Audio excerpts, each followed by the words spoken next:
இன்றைக்கு எங்களுடைய தேசிய தலைவர் அவர்கள் பௌத்த வியூகத்தில் அந்த தற்கொலை தாக்குதல் என்பது பரிணமிக்கின்றது. அந்த தாக்குதலை நடத்திய வில்லவண்ணன் அவர்களுடைய தாக்குதலை தொடர்ந்து நிலை குலைந்து போன ஸ்ரீலங்கா அரசாங்கம் JR ஜெயவர்தன அவர்கள் பாய்ந்து பறந்து போய் அன்று அவர் அமெரிக்காவினுடைய ஒரு எடுபடியாக இருந்தார். இன்று ராஜபக்ச கடந்த காலத்தில் சீனாவினுடைய ஒரு எடுபடியாக இருந்தது போன்று அன்று JR ஜெயவர்தன அமெரிக்காவினுடைய எடுபடியாக இருந்தார். அமெரிக்காவின் கால்களிலே விழுந்தார்.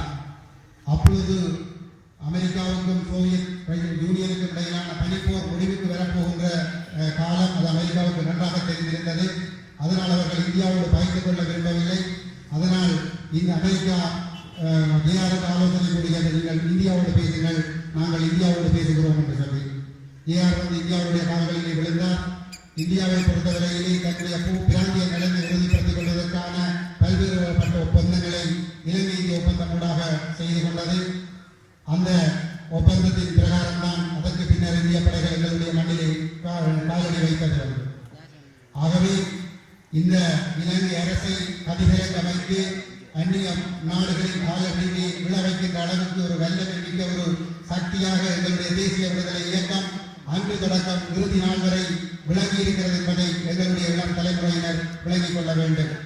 அவை அனைத்துமே அவர்கள் செய்த தியாகங்கள் அனைத்துமே இந்த மண்ணிலே எங்களுடைய மக்கள் சிங்கள பௌத்த பேரினவாத அடக்குமுறைக்குள் உட்படாமல் இன அழிப்புக்கு படுகொலைகளுக்கும் கற்பழிப்புகளுக்கும் பாலியல் நிறுவனங்கள் சித்திரவதைகளுக்கும் உட்படாமல் இந்த மண்ணிலே எங்களுடைய மக்கள் சந்தோஷமாக நிம்மதியாக வாழ வேண்டும் என்பதற்காக இன்று நாங்கள் இந்த உலக தொழிலாளர் தினத்தை கொண்டாடி கொண்டிருக்கின்ற இந்த நேரத்திலே எங்களுடைய மக்கள் இந்த தாயகத்தின் பல பகுதிகளிலும் தங்களுடைய உரிமைக்காக போராடி கொண்டிருக்கிறார்கள். ராணுவத்தினரிடம் ஒப்படைக்கப்பட்ட பின்னர் வெளிந்து காணாமலாக்கப்பட்ட பல்லாயிரக்கணக்கானவர்களுடைய உறவினர்கள் பல்வேறுபட்ட இடங்களில் இருந்து கொண்டும் 24 மணி நேரமாக கடந்த 100 நாட்களுக்கு மேலாக தொடர் போராட்டங்களை நடத்தி கொண்டிருக்கிறார்கள். தேப்பாப்பிளவு உட்பட பல இடங்களிலே மக்கள் தங்களுடைய சொந்த காணிகள் விடுவிக்கப்பட வேண்டும், தாங்கள் சொந்த இடங்களுக்கு செல்ல வேண்டும் என்று கோரி போராட்டங்களை நடத்தி கொண்டிருக்கிறார்கள்.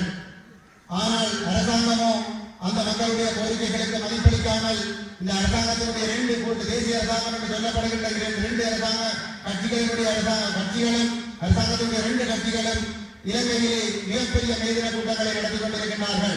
இந்த அரசாங்கத்தினுடைய நடவடிக்கைகள் காரணமாக பல லட்சக்கணக்கான தமிழ் தொழிலாளர்கள் பாதிக்கப்பட்டு ஒருவேளை உணவுக்கு வழி இல்லாமல் கண்ணீரோடு கதறி அழுது கொண்டு சொந்த வாழ்விடம் இல்லாமல் வீதியில் இருந்து போராடி கொண்டிருக்கிறார்கள்.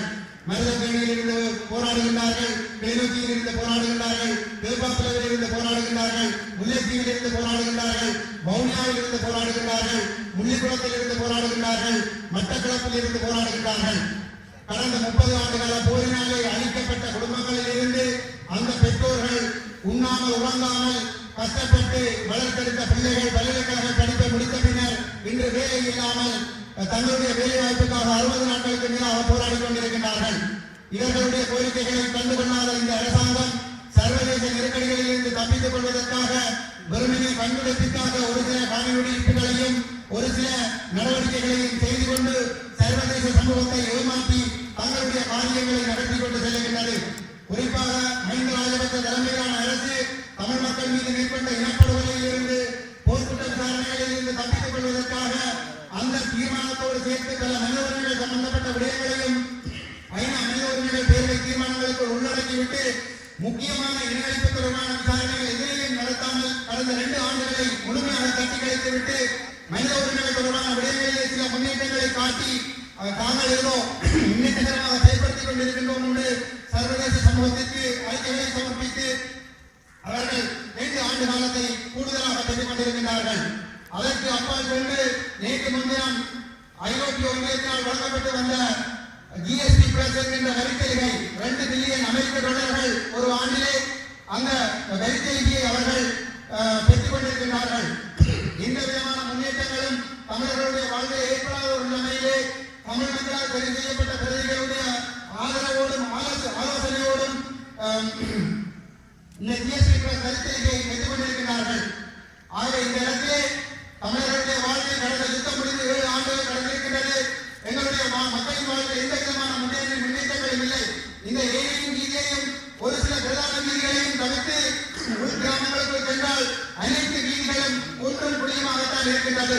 விவசாயிகளுடைய விளைநிலங்கள் எல்லாம் பாடம் பார்த்து எரிந்து கொண்டிருக்கின்றது. வர்த்தகர்கள் தங்களுடைய வர்த்தக நடவடிக்கைகளை முன்னெடுக்க முடியாமல் கடலிலே தத்தளித்துக் கொண்டிருக்கிறார்கள். தற்கொலை செய்கின்ற நிலைமையை நோக்கி சென்று கொண்டிருக்கிறார்கள். தாயக பிரதேசத்திலே முதல் நீளமான கடல் பிரதேசத்திலே எங்களுடைய தமிழீழ மீனவர்கள் தங்களுடைய தொழில்களை சுதந்திரமாக செய்ய முடியாத நிலைமையிலே அவர்களுடைய அந்த கடல் தொழிலுக்கு முழுமையாக பங்கம் ஏற்படுத்துகின்ற வகையிலே ஸ்ரீலங்கா மீனவர்களுடைய சிங்கள மீனவர்கள் தென்னிலங்கை மீனவர்களுடைய ஆக்கிரமிப்புகள் நடைபெற்றுக் கொண்டிருக்கின்றது. அந்த பிரதேசத்திலே சட்டவிரோத மீன்பிடிகள் நடைபெற்றுக் கொண்டிருக்கின்றது.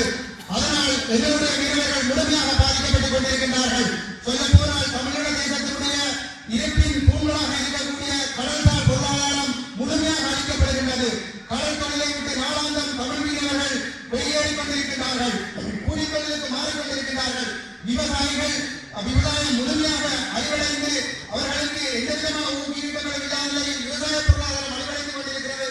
வர்த்தக பொருளாதாரம் அழிவடைந்து கொண்டிருக்கிறது. கல்வித்துறை முழுமையாக நாசமாக்கப்பட்டுக் கொண்டிருக்கிறது. தமிழர்கள் கல்வித்துறையிலே சிங்களமயமாக்குகின்ற நடவடிக்கைகள் அதிகரித்துக் கொண்டு செல்கின்றது. வடகிழக்கு அரசு நிர்வாகங்களிலே சிங்கள மேலாதிக்கம் வளர்ந்து கொண்டு செல்கின்றது.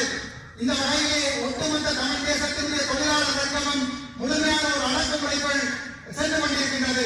இந்த செயற்பாடுகள் அனைத்திற்கும் தமிழர்களுடைய பிரதிநிதிகள் பொதுமக்களால் தெரிவு செய்யப்பட்ட பிரதிநிதிகளை துணையாக வைத்துக் கொண்டுதான் இந்த அரசாங்கம் இந்த செயற்பாடுகள் அனைத்தையும் செயல்படுத்திக் கொண்டிருக்கிறது என்பதை எங்களுடைய மக்கள் புரிந்து கொள்ள வேண்டும். குறிப்பாக தமிழ் மக்களால் தெரிவு செய்யப்பட்டிருக்கின்ற தமிழ் தேசிய கூட்டமைப்பினர் நல்லாட்சி என்ற போர்வையிலே இந்த அரசுக்கு வழங்கி வருகின்ற நிபந்தனையற்ற ஆதரவுகள் இலங்கை அரசை சர்வதேச நெருக்கடிகளில் இருந்து பாதுகாத்துக் கொண்டிருக்கின்றது.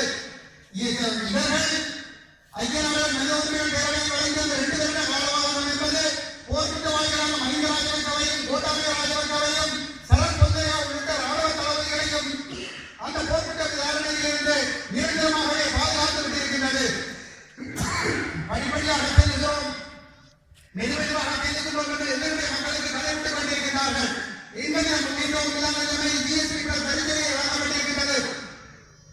கடந்த 7 ஆண்டுகளாக பதவியிலே கொண்டு ஒட்டுமொத்த வாக்குகளையும் பெற்று பதவியில் இருக்கின்றவர்கள் பேச்சுவார்த்தை நடத்துகிறோம், அரசியல் தீர்வை கொண்டு வரப் போகிறோம், அரசோடு பேசுகிறோம் என்று சொல்லிக்கொண்டு அரசாங்கத்தோடு இணைந்து தமிழ் மக்களை ஏமாற்றி ஒற்றையாட்சி அரசியலமைப்பை தமிழ் மக்கள் மீது மீண்டும் பிடித்து அவர்கள் ஒரு பொதுசல் வாக்கெடுப்பு மூலம் தமிழ் மக்களுடைய ஆணையை பெற்றுக் கொடுப்பதற்கு முழுமையாக செயல்பட்டுக் கொண்டிருக்கிறார்கள். அந்த அவர்களுடைய அந்த நிகழ்ச்சிகள் நன்கு தெரிய வந்த ஒரு நிலைமையிலேதான் தமிழ் மக்கள் பேரவை உருவாக்கப்பட்டது.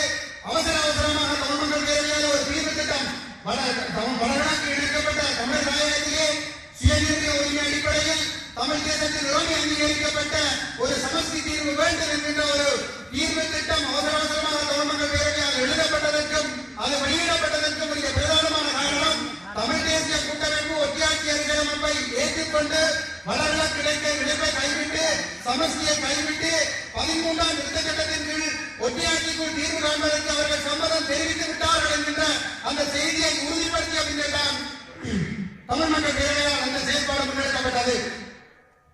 அது தொடர்பாக ஒரு மக்கள் மன்றத்தில் ஒரு விழிப்புணர்வு ஏற்படுத்தப்பட்டு ஒற்றையாட்சி அரசியலமைப்பை தமிழர்கள் ஏற்றுக்கொள்ளக் கூடாது, சுயநிர்ணய உரிமை அடிப்படையிலான ஒரு சமஷ்டி தீர்வுதான் வேண்டும் என்பதை தமிழ் மக்கள் ஆணித்தரமாக சொல்லுகின்ற வகையிலும் ஒற்றையாட்சி அரசியலமைப்பை கொண்டு வருகிற பொழுது விஷயம் தெரியாமல் இருக்கிற மக்கள் அதற்கு ஆணை வழங்கிவிடக் கூடாது, அது தொடர்பாக விழிப்புணர்வு ஏற்படுத்தப்பட வேண்டும் என்பதற்காகவும் தான் எழுகதமிழ் நிகழ்வு செய்யப்பட்டது. வடக்கிலே யாழ்ப்பாணத்தில் எழுகதமிழ் நிகழ்வு செய்யப்பட்டதன் பொழுது நவம்பர் மாதம் வரவு செலவு திட்டத்தை தொடர்ந்து புதிய அரசியல் சார்பு பாராளுமன்றத்துக்கு வரும் என்று சொல்லப்பட்ட விடயம் பிற்போடப்பட்டது. தை மாதத்திற்கு நீங்கள் நன்றாக வழங்கிக் கொள்ள வேண்டும்.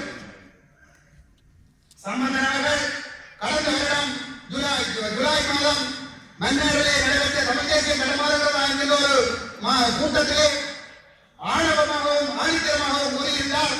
ஒற்றையாட்சிக்குள் சமஷ்டி என்ற ஒரு புதிய தீர்வை நாங்கள் கொண்டு வரப் போகிறோம். அது நவம்பர் மாதம் வரவு செலவு திட்டத்தை தொடர்ந்து பாராளுமன்றத்தில் சமர்ப்பிக்கப்படும்.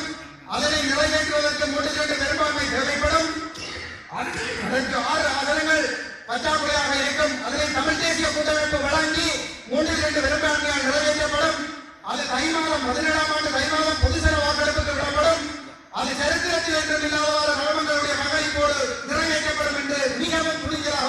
கொண்டிருக்கிறார். இவற்றை எல்லாம் பின்னணியிலேதான் தமிழ் மக்கள் பேரவை உருவாக்கப்பட்டு அதற்கு செயல்பட்டுக் கொண்டு வந்திருந்த நிலைமையிலே நாங்கள் அவசரமாக அந்த தமிழ் மக்கள் பேரவையினர் மக்கள் மன்றத்தில் அந்த தீர்வு திட்டத்தை கொண்டு சென்று ஒட்டியாட்சியை ஏற்றுக்கொள்ள முடியாது என்பதையும் சுயநிர்ணய உரிமை அடிப்படையிலான சமஸ்தி வேண்டும் என்பதையும் வெளிப்படுத்த தொடங்கிய பொழுது வழக்கிலே அவர்களுடைய நவம்பர் மாதத்தில் கொண்டு வரப்பட இருந்த அந்த தீர்வுக்கு புதிய அரசியல் காப்பு என்பது பிற்போடப்பட்டது. ஏனென்று சொன்னால் கொண்டு வரப்பட இருந்தது ஒட்டியாட்சி அரசியல் அமைப்பு. அதாவது சுமந்திரனுடைய வார்த்தையை சொல்ல போனால் சமஸ்தி என்ற வார்த்தை இருக்காது, ஆனால் அதற்குள் சமஸ்திக்குரிய அம்சங்கள் இருக்கும் என்று ஏமாற்றி பொய் சொல்லி அதை கொண்டு வந்து தமிழர்களிடம் ஆணை வருகின்ற ஒரு முயற்சியை, ஒரு சதி முயற்சியை கூட்டமைப்பு செய்யப்பட்ட பொழுது அதை முறியடிக்கின்ற நோக்கத்தோடு பேரவை மக்கள் மன்றத்தில் ஒரு விழிப்புணர்வை ஏற்படுத்தியது. மக்கள் மன்றத்தில் விழிப்புணர்வு ஏற்பட்ட நிலைமையிலே சமஸ்தி இல்லாவிட்டால் தமிழர்கள் எதிர்த்து வாக்களிப்பார் என்பது தெரிந்த நிலைமையிலே அந்த எழுச்சி அடங்கட்டும், சோடா கேட்டை அது போய்விடும், சில மாதங்களுக்கு பின்னர் அதை கொண்டு வந்து நிறைவேற்றலாம் என்று தை மாதத்துக்கு ஒட்டி போட்டார்கள். தென் தமிழகத்திலே அந்த எழுதத்தமிழ் நிகழ்வு ஒட்டியாட்சியை ஏற்றுக்கொள்ள முடியாது, சமஸ்தி தான் வேண்டும் என்பதை வலியுறுத்தி எழுதத்தமிழ் நிகழ்வு தென் தமிழக மண்ணிலே முன்னெடுக்கப்பட்ட பொழுது அது தை மாதம் இல்லை, அது பின்னர் வரும் என்று காலவரையறையில் பிற்போடப்பட்டது. அதனூடாக இந்த தமிழ் மக்கள் பேரவை, அதாவது எங்களுடைய வடக்கு மாகாண சபை முதலமைச்சர் கௌரவ விக்னேஸ்வரன் ஐயா ஒரு நேர்மையான மனிதர், அந்த மனிதரை இணைத்தவராக கொண்ட வைத்திய கலாநிதி லட்சன் அவர்களை இணைத்தவராக கொண்ட தென் தமிழகத்திலே வசந்தராஜ ஐயா அவர்களை இணைத்தவராக கொண்ட தமிழ் மக்கள் பேரவையோடு கஜேந்திரகுமார் பொன்னம்பலம் உட்பட சிலர் இணைந்து உருவாக்கிய அந்த தமிழ் மக்கள் பேரவை தென் தமிழக மண்ணிலே அந்த விழிப்புணர்வை ஏற்படுத்திய பொழுது அரசுக்கு ஒன்று புரிந்தது, சம்பந்தனுக்கும் சுமந்திரனுக்கும் ஒன்று புரிந்தது.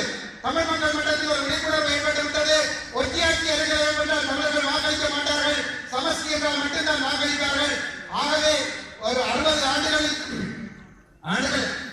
நீண்ட நெடிய போராட்டத்திற்கு பிற்பாடு 78ஆம் ஆண்டு குடியரசு ஒட்டியாட்சி குடியரசு ஜாப்பு வந்த பின்னர் கொண்டு வரப்படுகின்ற இந்த குடியரசு ஜாப்பு தமிழர்களால் நிராகரிக்கப்படுமாக இருந்தால் அது தமிழர்களுக்கு அரசியலின் களஞ்சேர்க்கும், சர்வதேச ரீதியிலே சிங்களத்தினுடைய முகத்திலே கிழிக்கும். ஆகவே அவர்கள் இப்பொழுது கொண்டு வரக்கூடாது என்பதற்காக அவர்கள் ரிப்போர்ட் விட்டார்கள். இந்த இடத்திலே நாம் ஒரு விடயத்தை கேட்டுக்கொள்ள விரும்புகிறேன். நாங்கள் இந்த தமிழ் மக்கள் பேரவை செய்த காரியத்தில் என்ன தவறு இருக்கிறது? உங்களுடைய தேர்தல் விஞ்ஞாபனத்தை சொன்னீர்கள், வடக்கு கிழக்கு இணைக்கப்பட்டு சுயநிர்ணய உரிமை அடிப்படையிலே ஒரு சமஸ்தி தீர்வை 16ஆம் ஆண்டு டிசம்பர் 31 பெற்று தருவோம் என்று சொல்லி சொன்னீர்கள். அந்த அடிப்படையில் தீர்வு வேண்டும் என்று தமிழ் மக்கள் பேரவை மக்களுக்கு எட்டி வலியுறுத்தியது. இது எந்த வகைகளுடைய முயற்சிக்கு தடையாக இருக்கிறது என்பதை நீங்கள் தெளிவுபடுத்த வேண்டும். இந்த அடிப்படையில் நீங்கள் பேச வேண்டாம் என்று உலகத்தில் இந்த ராஜ்யத்திலோடு பேச வேண்டாம் என்று நாங்கள் கஜேந்திரகுமார் பொன்னம்பலம் தலைமையிலான தமிழ் தேசிய மக்கள் முன்னணி அல்லது சைக்கிள் கட்சி அல்லது தமிழ் மக்கள் பேரவை கொண்டது என்று சம்பந்தன் சுதந்திரன் தெளிவுபடுத்த வேண்டும். சம்பந்தன் கட்டையில் போகிற வயதிலும் போய் சொல்லி இந்த மக்களை ஏமாற்றி இந்த மக்களை கட்டாற்றி விடுகின்ற முயற்சியை செய்யக்கூடாது. நேற்றைய தினம் மட்டக்களப்பிலே அவர் உரையாற்றி இருக்கிறார், அப்பட்டமான பொய்யை சொல்லியிருக்கிறார்.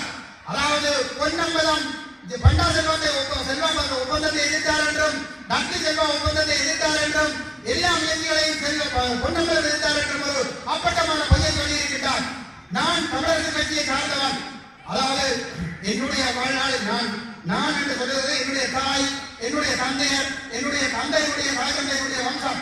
நான் ஒரு பொழுதும் எந்த அரசியல் கட்சியை சார்ந்திருக்கவில்லை. நான் விடுதலை போராட்ட காலத்திலே அந்த போராட்டத்தோடு தான் வாழ்ந்து வளர்ந்தேன். ஆனால் என்னுடைய பரம்பரை தமிழக கட்சியை சார்ந்தது. காங்கிரஸ் மீது எனக்கு எந்த பற்றுப்பாதமும் கிடையாது. நான் ஒரு நியாயத்தின் அடிப்படையில் என்னுடைய கருத்துக்களை முன்வைக்கிறேன். என்னை பொறுத்தவரையிலே ஜி பொன்னம்பலம் 56ஆம் ஆண்டு பாராளுமன்றத்தில் பலமாக இருந்திருந்தால் டட்லிக்கு செல்வாக்கு எப்படி அந்த ஒப்பந்தம் வந்திருக்க முடியும்? பொன்னம்பலத்தோடு தான் அந்த ஒப்பந்தம் வந்திருக்க முடியும். பொன்னம்பலம் அன்று காங்கிரஸ் அன்று வெளியாகிய வெற்றி பெற்றிருக்கவில்லை. தமிழரசு கட்சி தான் அமோக வெற்றி பெற்றிருந்தது. வெற்றி பெற்று தமிழ் மக்களால் தெரிவு செய்யப்பட்ட தலைமைகளாக தலைமையிலான தமிழரசு கட்சி இருந்த காரணத்தினால்தான் டட்லியோடு செல்வாவோடு டட்லி ஒப்பந்தம் செய்து கொண்டார். அதே போன்று பண்டா செல்வா ஒப்பந்தத்தை எடுத்துக்கொண்டாலும் கூட பண்டார நாயக்கா செல்வநாயகத்தோடு தான் ஒப்பந்தம் செய்து கொண்டார். செல்வநாயகத்தோடு ஒப்பந்தம் செய்யப்பட்டது, ஒப்பந்தம் செய்யப்படாமல் விடப்படவில்லை. அந்த ஒப்பந்தம் செய்யப்பட்டிருக்கிறது சொன்னால் அந்த பொன்னம்பலம் தேர்தலிலே வெளியிடத்தை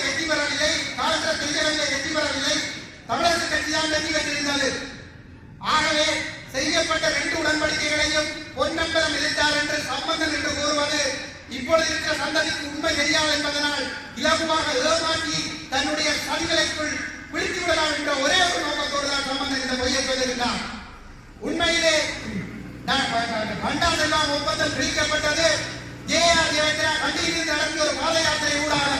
உண்மையில் சம்பந்தனோட நேர்மையான ஒரு அரசியல் தலைவராக இருந்திருந்தால், தமிழ் மக்களுக்காக செயல்படுகின்ற ஒருவராக, இந்திய கூலியாக இல்லாமல் இருந்திருந்தால், தமிழ் மக்களுக்காக செயல்படுகின்ற ஒருவராக இருந்திருந்தால், சிங்கள பேர்க்கவாத தலைமைகள் சரித்திர ரீதியாக தமிழர்களுக்கு இணைந்திட தயாராக இருந்திருக்கவில்லை. ஆகவே சர்வதேச சமூகம் நீங்கள் முன்வந்து எங்களுக்கு ஒரு ரெஃபரண்டம் ஒன்றை நடத்தி எங்களுடைய தீர்வை பெற்றுத் தர வேண்டும் என்ற ஒரு நிலைப்பாட்டை 2009 பிற்பாடு முன்னெடுத்திருக்க வேண்டும். ஆனால் அந்த சம்பந்தன் அப்படி செய்யவில்லை. பொன்னம்பலத்தை மிகப்பெரிய ஒரு சாட்டுக்கு வைத்துக் கொண்டு தந்தை செல்வா அவர்கள், தமிழினம் இன்றும் தந்தையாக போட்டிருந்த தந்தை செல்வா அவர்கள் 49ஆம் ஆண்டில் ஒரு கட்சியை தொடங்குகின்ற பொழுதே இலங்கையுடைய அரசியல் அமைப்பு பல்வேறு மொழி பேசுகின்ற மதங்கள் வாழ்வதற்கு பொருத்தமான அரசியல் அமைப்பு அல்ல என்ற அடிப்படையிலே ஒரு சமஷ்டி கோரிக்கையை முன்வைத்திருந்தார். ஆனாலும் கூட 56லும் 68லும் முன்வைக்கப்பட்ட செய்யப்பட்ட 2 ஒப்பந்தங்களும் நட்லி செல்வா ஒப்பந்தமோ அல்லது பண்டா செல்வா ஒப்பந்தமோ சமஷ்டி கோரிக்கையை உள்ளடக்கியது அல்ல என்பதை எல்லோரும் புரிந்து கொள்ள வேண்டும். அது ஒற்றையாட்சிக்கு உட்பட்டது என்பதை எல்லோரும் புரிந்து கொள்ள வேண்டும். அதனால் தான் மீனவரட்டம் அவர்கள் செல்வராயனோடு முரண்பட்டுக் கொண்டிருந்தார். ஆனால் செல்வராமையா அவர்கள் நேர்மையான ஒரு தலைவராக இருந்தபடியால் ஒரு கட்டத்திலே அவர் தன்னுடைய சரியான ஒரு நிலைப்பாட்டை எடுத்து சமஷ்டி என்ற கோரிக்கையை 70ஆம் ஆண்டு நான் தேர்தலில் வென்ற பின்னர் பாராளுமன்றத்திலே புதிய அரசியல் எழுதப்படுகின்ற பொழுது சமஷ்டி அடிப்படையிலான கோரிக்கையை முன்வைக்கின்றார். அந்த கோரிக்கைகள் அடியோடு நிராகரிக்கப்பட்டு பிரித்தானிய காலனித்துவத்திலிருந்து விடுபடுவதற்காக அதுவரையில் இருந்த 29வது சரத்து நீக்கப்பட்டு முழுமையான ஒரு பௌத்த ஒற்றையாட்சி அரசியலமைப்பு சிங்கள பௌத்த அரசியலமைப்பாக நிறுவப்பட்ட பொழுது நேர்மையான அரசியல் தலைவரான செல்வராயன் அவர்கள் அந்த பதவியை ராஜினாமா செய்துவிட்டு வட்டுக்கோட்டை தீர்மானத்துக்கு செல்லுகின்றார். சம்பந்தன் உண்மையிலே செல்வராயன் அவர்களுடைய வாரிசாக இருந்திருந்தால் அந்த அவர் விட்ட இடத்தில் இருந்து தமிழர்களுடைய தேசம் சுயநிர்ணய உரிமை அடிப்படையிலே தன்னுடைய அரசியலை முன்கொண்டு சென்றிருக்க வேண்டும். கிட்டத்தட்ட 55-60 வருடங்களுக்கு முன்னர் நடைபெற்ற சம்பவங்களை சொல்லி இன்று பிச்சைக்கார அரசியல் நடத்துகின்ற சம்பந்தன் விடுதலை புலிகள் இயக்கம் பதவி பிச்சை கொடுத்து 2001 பதவி கொடுத்து 2004 பதவி கொடுத்து அரியாசனம் வைத்துவிட்ட பின்னர் அந்த விடுதலை புலிகளுக்கு நேர்மையாக இருந்திருக்க வேண்டும் அல்லது மக்களுக்கு நேர்மையாக இருந்திருக்க வேண்டும். அன்று விடுதலை புலிகள் சுயநிர்ணய உரிமை அடிப்படையில் தமிழ் தேசத்தில் நிலைமை அங்கீகரிக்கப்பட்ட ஒரு அரசியல் சமஷ்டி தீர்வுக்காக முயன்றபோது இந்த சம்பந்தன் தமிழ் தேசிய கூட்டமைப்புடைய தலைவராக இருந்து கொண்டு ராஜபக்சனுடைய நிகழ்ச்சிகளுக்கு ஒத்துழைத்தார். ராஜபக்ச தமிழ் மக்கள் மீது போரை முன்னெடுத்த பொழுது தான் அது அதிகார பயிர்வை ஏற்றுக்கொள்வதற்கு தயார் என்று சொல்லி உலக நாடுகள் முழுவதற்கும் ஒப்புதல் அளித்திருந்தார். அப்பொழுது பத்மினி சிதம்பரநாதன், நான், கணேந்திரகுமார் பொன்னம்பலம் உள்ளிட்ட பல நாடாளுமன்ற உறுப்பினர்கள் இந்த தூதரங்களுடைய வாசற்படிகளை ஏறி இறங்கி தமிழர்களுடைய சுயநிர்ணய உரிமை அங்கீகரிக்கப்பட வேண்டும், போர் நிறுத்தப்பட்டு அந்த அடிப்படையில் தீர்வு வேண்டும் என்று கேட்ட பொழுது சுயநிர்ணய உரிமை என்பது சிங்களவர்கள் தர விரும்பாத ஒன்று, அதிகார பயிர்வு என்பது சிங்களவர்கள் தரக்கூடிய ஒன்று, அதனை ஏற்றுக்கொள்வதற்கு தமிழ் மக்கள் தெரிவு செய்த சம்பந்தன் தயார். ஆனால் புலிகள் விடாப்பிடியாக இருக்கிறார்கள் என்று சொல்லி புலிகளை அழிக்க வேண்டும் என்று சொன்னார்கள். அந்த நிலைப்பாட்டுக்கு சம்பந்தன் முழுமையாக ஒத்துழைத்தார். அதாவது 2006க்கு பிற்பட்ட ராஜபக்சனுடைய போருக்கு சர்வதேச சமூகம் முழுமையாக ஆதரவு வழங்குவதற்கு சம்பந்தன் முழுமையாக ஒத்துழைத்திருந்தார். முள்ளிவாய்க்காலை 1.5 லட்சம் மக்கள் குழந்தை குட்டிகளோடு சிதறி சின்னமாய் அழிவதற்கு சம்பந்தன் முழுமையாக ஒத்துழைத்திருந்தார். கிழக்கு மாகாணம் பறிபோய்விட்டது. மன்னாரில் முன்னரங்கம் சிதைந்து கொண்டிருக்கிறது. எதிரி முன்னேறிக் கொண்டிருக்கிறான். 2008ஆம் ஆண்டிலே சம்பந்தனிடம் நான் கெஞ்சுகிறேன், ஐயா நீங்கள் மனம் பிடிக்கவில்லை என்று சொன்னால் இந்த போராட்டத்தையும் காப்பாற்ற முடியாது, இந்த மக்களையும் காப்பாற்ற முடியாது ஏனென்று கேட்கிறார். நான் சொன்னேன், நீங்கள் அதிகார பயிரை ஏற்க தயாராம், பிரபாகரன் சுயநிர்ணய உரிமை அடிப்படையில் சமஸ்டி வேண்டும் இருக்கிறாராம், அதை நடைமுறை சாத்தியம் இல்லையா? நீங்கள் கேட்பதுதான் நடைமுறை சாத்தியமாம். எங்களுடைய தேர்தல் நியமனம் சுயநிர்ணய உரிமை அடிப்படையிலானது. ஆகவே அந்த அடிப்படையிலான ஒரு அரசியல் தீர்வை வேண்டும் என்று நீங்கள் பகிரங்கமாக வலியுறுத்த வேண்டும் என்று கெஞ்சி கேட்டிருந்தேன். அப்பொழுது அவர் சொன்ன பதில் என்னவென்று சொன்னால், சுயநிர்ணய உரிமை கலைக்கு இடமில்லை, அதிகார பயிர்வை ஏற்பதற்கு பிரபாகரன் தயார் என்று சொன்னால் அதற்கு ஓம் என்று அவர் சொல்லட்டும், அந்த அடிப்படையிலான ஒரு தீர்வு திட்டத்தை வைக்கிற பொழுது போர் நிறுத்தத்தை பற்றி பேசலாம் என்று சொன்னார். அப்படி சொல்லி அவர் இந்த புலிகளுக்கு எதிரான போரை முழுமையாக அரசாங்கத்தோடு இருந்து இந்த சர்வதேச சமூகம் ஒத்துழைப்பு வழங்குவதற்கு முழுமையாக சேர்ந்து செயல்பட்டிருந்தார். அந்த வகையிலே சம்பந்தன் ஒரு போர் குற்றவாளி. இந்த இடத்திலே மக்களை நீங்கள் ஒன்றை தெரிந்து கொள்ள வேண்டும் என்று கேட்கின்றார் ஒரு கேள்வி. இன்று தங்களுடைய பேச்சுவார்த்தையை சைக்கிள் பொன்னம்பலம் பொம்மரி குழப்புகிறதா, பொன்னம்பலத்தில் சைக்கிள்காரர்கள் குழப்புகிறார்களா? நான் கேட்க விரும்புகிறேன், உங்களுடைய பேச்சுவார்த்தை எந்த இடத்திலே நீங்கள் பேசக்கூடாது என்று நாங்கள் சொல்லியிருக்கிறோம். 2012ஆம் ஆண்டிலே முதலிலாக தமிழர்களுடைய வரலாற்றிலே ஒரு சரித்திர நிகழ்வு நடைபெற்றது. அமெரிக்க ராஜாங்க திணைக்களம் தமிழ் மக்களால் விரும்பி தெரிவு செய்யப்பட்ட தமிழ் தேசிய கூட்டமைப்பை உத்தியோகபூர்வமாக அழைக்கின்றது. அது சரித்திரத்திலே முதலாவது நிகழ்வு. அந்த நிகழ்வுக்கு இவர்கள் செல்வதற்கு தயாரான பொழுது இதே பொன்னம்பலத்தினுடைய பேரன் கையேந்திரகுமார் பொன்னம்பலம் தலைமையில் எங்களுடைய கட்சி ஒரு பத்திராளர் மாநாட்டை நடத்தி நாங்கள் அதனை வரவேற்றிருந்தோம். சரித்திரத்தில் கிடைத்திருக்கின்ற முதலாவது பொன்னான சந்தர்ப்பம் இது. தமிழர்களுக்கு கிடைத்திருக்கிற ஒரு அரிய ஒரு மிகப்பெரிய அங்கீகாரம். விடுதலை புலிகள் காலத்தில் கூட அவர்களுக்கு கூட கிடைக்காத ஒரு மிகப்பெரிய ஒரு பொன்னான வாய்ப்பு. நீங்கள் அங்கு செல்ல வேண்டும். அங்கு சென்று என்ன அடிப்படையில் என்னத்தை பேச வேண்டும் என்று நாங்கள் சொல்லியிருந்தோம். அதாவது நீங்கள் தேர்தல் மேடைகளிலே சொன்ன வடகிழக்கு இணைக்கப்பட்டு சுயநிர்ணய உரிமை அடிப்படையிலான தமிழ் தேசத்தின் உறவை அங்கீகரிக்கப்பட்ட ஒரு சமஷ்டி வேண்டும் என்பதை வலியுறுத்த வேண்டும் என்று கேட்டிருந்தோம். இன அழிப்பு போர்க்குற்றத்திற்கு ஒரு சர்வதேச விசாரணை வேண்டும் என்பதை வலியுறுத்த வேண்டும் என்று கேட்டிருந்தோம். அங்கே சென்றார்கள். செல்வதற்கு முன்னதாக ஒரு அறிக்கையை வெளியிட்டிருந்தார்கள். ராஜபக்ச உருவாக்கிய இல்லல்லாசி பரிந்துரைகளை ஏற்றுக்கொள்ள முடியாது என்று சொல்லி அமெரிக்காவுக்கு சென்று அங்கே நக்கி விட்டு திரும்பி கொழும்புக்கு வந்த பின்னர் கொழும்பில் இருந்து சம்பந்தன் 47 நாடுகளுக்கு ஐநா மனித உரிமைகள் பேரவையில் அங்கம் வகிக்கின்ற 47 நாடுகளுக்கு கடிதம் எழுதினார். தன்னுடைய கைப்பட என்னவென்று சொல்லி சொன்னால், இந்த கொடிய இனப்படுகொலையாளி ராஜபக்ச உருவாக்கிய நல்லிணக்க ஆணைக்குழு பரிந்துரைகளை உரிய முறையில் அமல்படுத்தினால் தமிழ் மக்களின் அரசியல் அபிலாஷைகள் பூர்த்தி செய்யப்படும் என்று எழுதினார். அதனைத் தொடர்ந்து அமெரிக்காவில் சர்வதேச போர்க்குற்ற விவகாரங்களுக்கு பொறுப்பான ஒரு அதிகாரி ஸ்டீபன் ரெப் என்பவர் கொழும்புக்கு வருகிறார். யாழ்ப்பாணம் வருகிறார். முல்லைத்தீவுக்கு செல்கிறார். முன்னாள் போராளிகளை சந்திக்கிறார். அந்த பெண் போராளிகள் ஆண் போராளிகள் அவரிடம் சொல்கிறார்கள், தாங்கள் எப்படி பாலியல் ரீதியாக சித்திரவதை செய்யப்பட்டோம், தங்களுடைய குடும்ப பெண்கள் எப்படி பாலியல் ரீதியாக சித்திரவதை செய்யப்பட்டார் என்று முகாம்களில் எவ்வளவு பாலியல் கொடுமைகள் நடைபெற்றது என்பதை அவர்கள் வெளிப்படுத்தியிருந்தார்கள். மிக இலக்கியமாக அந்த சந்திப்பு நடைபெற்றிருந்தது. அவர் சொல்லிவிட்டு சென்றிருந்தார், இது தொடர்பாக நான் அரசாங்கத்திற்கு மிக கடுமையான அழுத்தம் கொடுப்பேன், அவர்களை பொறுப்புக்கு வற்புறுத்துவேன் என்று சொல்லி கொழும்புக்கு சென்று அரசாங்கத்தை சந்தித்து விட்டு கொழும்பை விட்டு வெளியேறவில்லை. இந்த சம்பந்தன் அரசாங்கத்தோடு பேசி தமிழ் மக்களுக்கு தீர்வு பெற்று தரப்போவதாக சொல்லுகின்ற இந்த சம்பந்தன் பார்லிமெண்டிலே பேசி இருந்தார். என்னவென்று சொல்லி சொன்னால், இலங்கை அரசாங்கம் முன்னாள் போராளிகளை புனர்வாழ்வளித்து சமூகத்தோடு இணைக்கிற செயல்பாட்டை மிகச் சிறப்பாக மேற்கொள்கிறது என்று சொல்லி ஒரு நற்சான்றிதழ் கொடுத்திருந்தார். புனர்வாழ்வுக்கு பொறுப்பாக இருந்த மேஜர் ஜெனரலுடைய பெயரை குறிப்பிட்டு நற்சான்று கொடுத்திருந்தார். இவருடைய மனைவியும் பிள்ளைகளும் இந்தியாவிலே சுகபோக வாழ்க்கை வாழ்ந்து கொண்டிருந்த பொழுது இந்த மண்ணுக்காக போராடிய போராளிகளுடைய மனைவிகளும் பிள்ளைகளும் சகோதரிகளும் இந்த முகாம்களுக்குள்ளே இந்த சிங்கள ராணுவத்தினால் பாலியல் வல்லுறவுக்கு உட்படுத்தப்பட்டுக் கொண்டிருந்த பொழுது அவங்கள் கூட்டான வல்லுறவுக்கு உட்படுத்திக் கொண்டிருந்த பொழுது